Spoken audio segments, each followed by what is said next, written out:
నిన్న చంద్రబాబు నాయుడు గారు ఆంధ్రప్రదేశ్ అక్కడ ఎన్డీఏ శాసన సభాపక్ష నేతగా ఆయనను ఎన్నుకున్నటువంటి సందర్భంలో జరిగినటువంటి సమావేశంలో చంద్రబాబు నాయుడు గారు మాట్లాడినటువంటి మాటలు మీరందరూ కూడా చూసే ఉంటారు.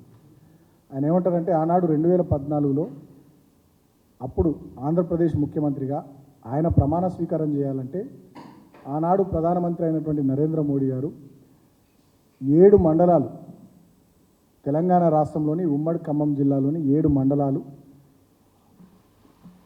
ఆంధ్రప్రదేశ్కు బదలాయిస్తే తప్ప ప్రమాణం చేయనని చెప్పి ఆయన ఆనాడు ప్రధానమంత్రి మీద ఒత్తిడి తీసుకొచ్చి, ఆనాడు ఎన్డీఏలో భాగస్వామ్య పార్టీ ఉన్నటువంటి తెలుగుదేశము, భారతీయ జనతా పార్టీ 2 పార్టీలు కూడా కలిసి ఆనాడు ఉమ్మడి ఖమ్మం జిల్లాలోని 7 మండలాల్ని తీసుకొని పోయినామని చెప్పి ఆ విషయాన్ని నిన్ననే చాలా సగర్వంగా చంద్రబాబు నాయుడు గారు ప్రకటించారు. ఆయన మాట్లాడినటువంటి వీడియోని నేను ఒకసారి ప్లే చేస్తాను మీకోసం.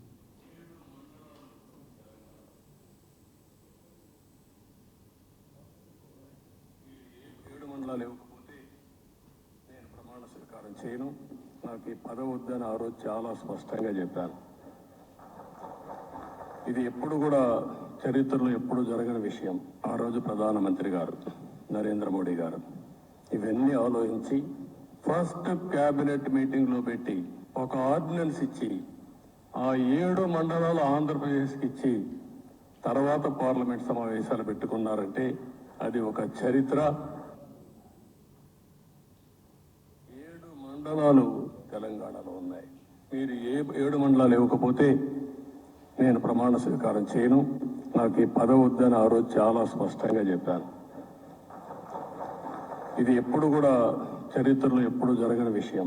ఆ రోజు ప్రధానమంత్రి గారు నరేంద్ర మోడీ గారు ఇవన్నీ ఆలోచించి ఫస్ట్ క్యాబినెట్ మీటింగ్లో పెట్టి ఒక ఆర్డినెన్స్ ఇచ్చి ఆ 7 మండలాలు ఆంధ్రప్రదేశ్కి ఇచ్చి తర్వాత పార్లమెంట్ సమావేశాలు పెట్టుకున్నారంటే అది ఒక చరిత్ర. దీన్ని బట్టి చాలా స్పష్టంగా మళ్ళొక్కసారి ప్రజలందరూ కూడా తెలంగాణ సమాజానికి కొన్ని విషయాలు చెప్పాలని చెప్పి ఈ ప్రెస్ కాన్ఫరెన్స్ పెడతా ఉన్నాం.